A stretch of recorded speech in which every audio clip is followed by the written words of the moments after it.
Okay, you know that feeling, right? Yeah. You're at some cool event, maybe game night or a coffee meetup, and you just click with someone.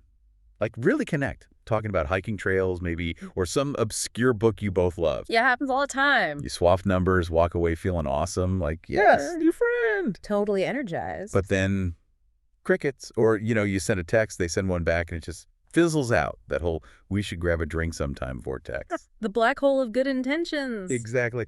Okay, let's unpack this then, because the problem isn't usually the initial spark, is it?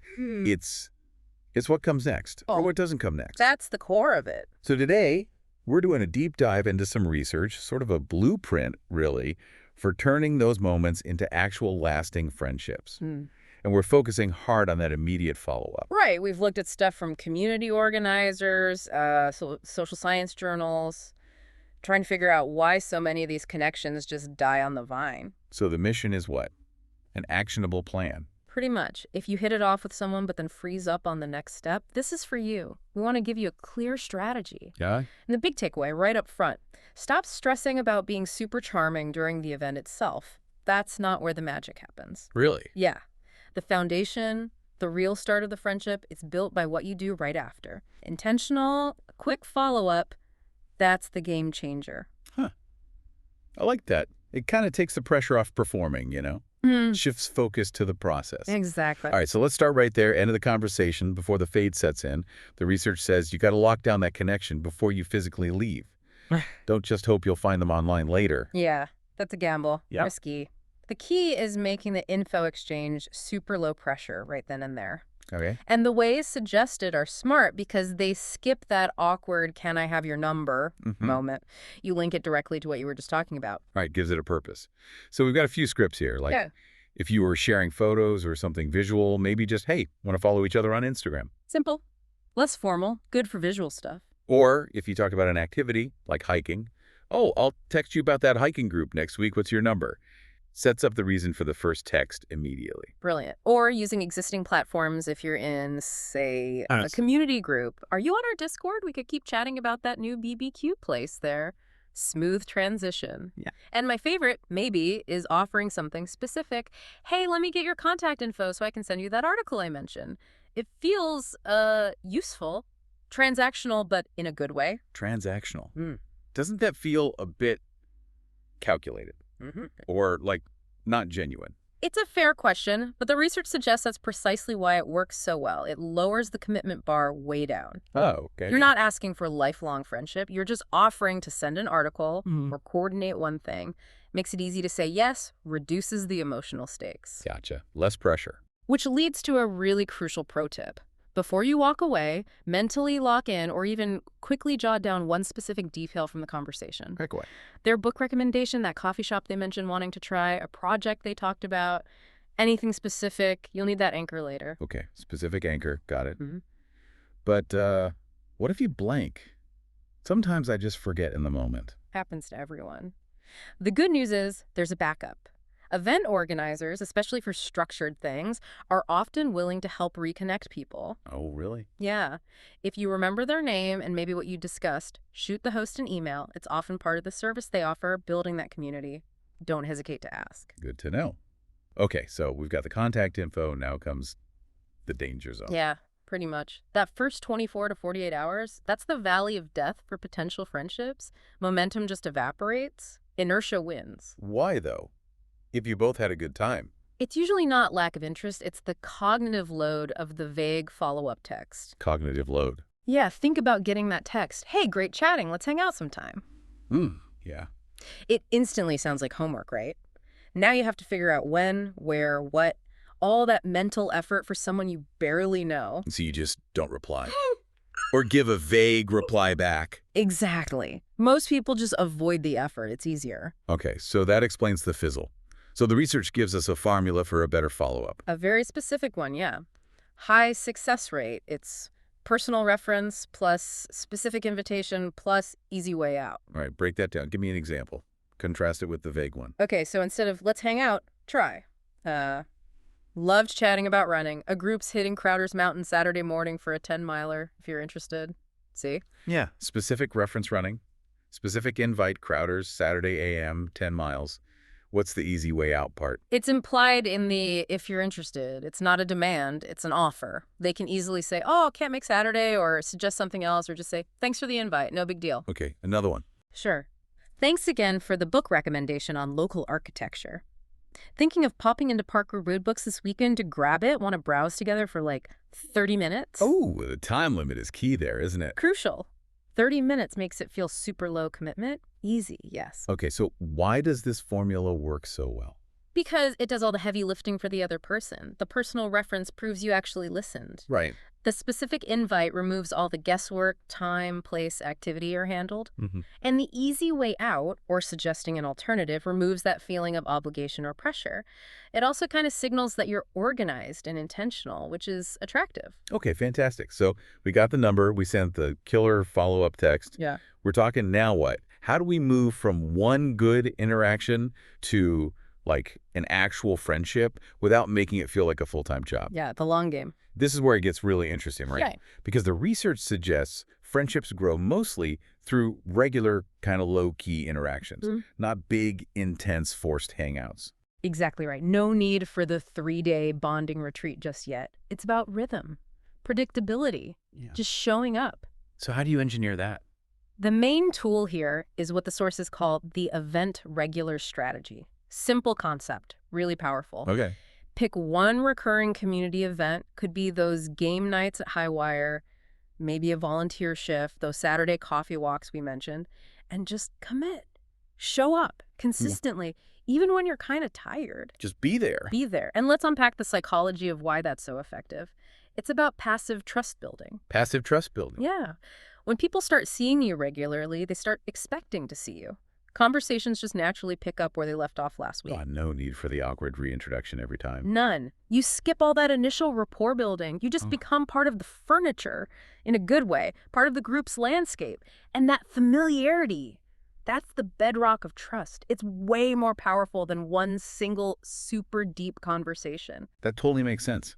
Your consistency proves your reliability without you having to say a word. It's trust earned just by showing up.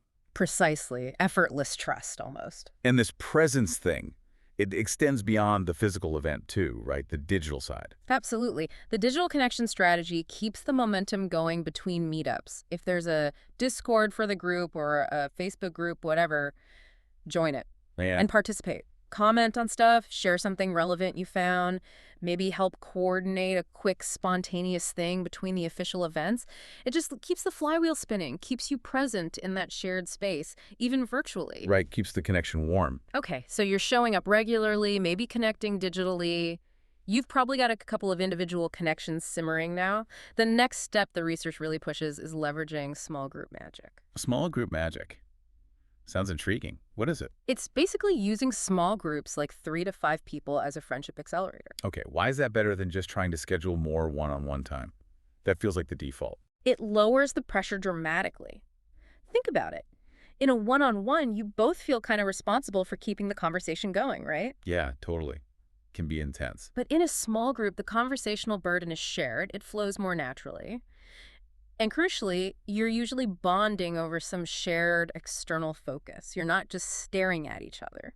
Like doing something together. Exactly. You're experiencing something together. That builds bonds way faster. So give me some local examples. What kind of small group activities work? Keep it simple. Keep it focused on doing something.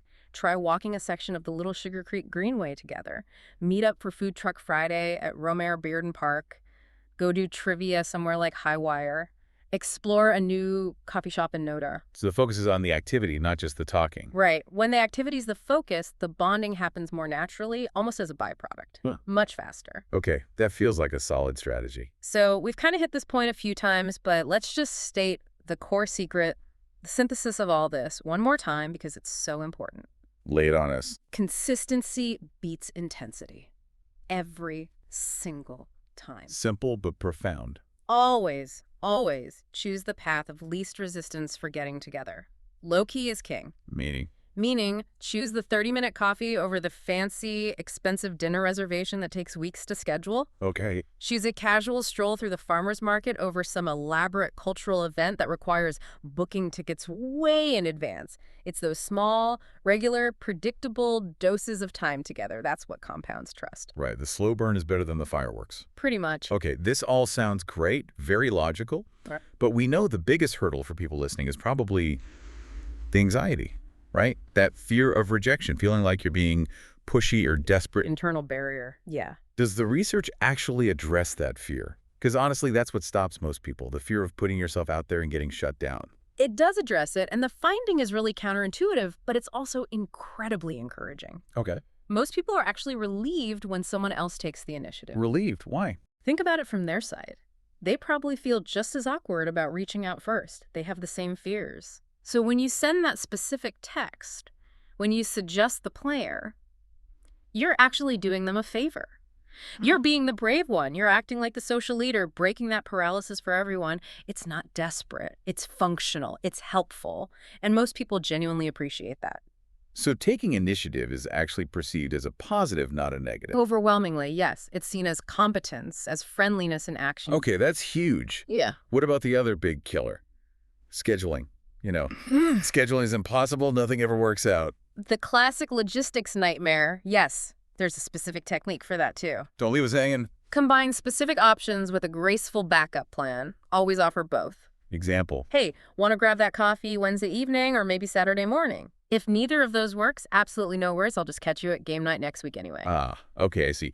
You give clear choices, but you immediately neutralize the sting of a potential no. Exactly. The backup plan, I'll see you at the regular thing anyway, shows the relationship matters more than this one specific attempt to hang out. It removes the finality if they can't make it. Makes rejection just a scheduling blip, not personal. That's really smart. It lowers the stakes of saying no. Totally. Okay, one more scenario. What if the conversation just stalls? Like a few weeks later, the texts get shorter, less frequent. Happens. The key is to circle back to that pro tip from earlier, the specific anchor point. The detail you noted down. Right. Use it, reference something you talked about before. It shows continuity, proves you remember them, like, hey, remember you were looking for good running trails near the airport, found an amazing one in Freedom Park, you should check it out. Or saw this article about topic they liked, made me think of our chat. Keeps the thread alive without being generic. Exactly. Re-anchors the connection. Okay. And finally, what about when it feels really one-sided? You're putting in the effort, sending the specific texts, suggesting things, and it's just minimal response for months. Yeah, that can happen. The advice here is pretty straightforward. If it feels consistently non-reciprocal after a reasonable amount of time, say a few months, it's okay to gently redirect your energy. Meaning? Focus on the connections where the effort feels more mutual. It doesn't mean the other person is bad or they dislike you. It just means their capacity or priority for that kind of connection is low right now. That's okay.